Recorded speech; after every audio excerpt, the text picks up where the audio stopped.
И хора, както видяхте на клипа, това е вълшивия Prime, който е всъщност Galaxy. Ако не се чуете къде разбрах как е вълшив. Ето тук отдолу пише милилитри, 500 мл, което значи, ако вие не сте пробвали истински Prime, това е вълшив, да знаете от мене. Разбрал съм го от Andy Studio, както всички знаете, и в момента е време да го пробваме. Направих да спомена, че съм го взел от Фантастико, който е на моите видео, и е време да го пробваме.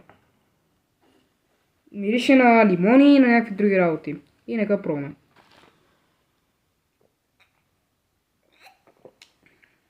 Малко е по-сладък и има вкусна на лекарство за кашлица. И както ви казах, това е може би вълшива или оригиналния. Напишите ми долу в коментарите дали съм пробвал вълшива или оригиналния, защото аз не съм сигурен. И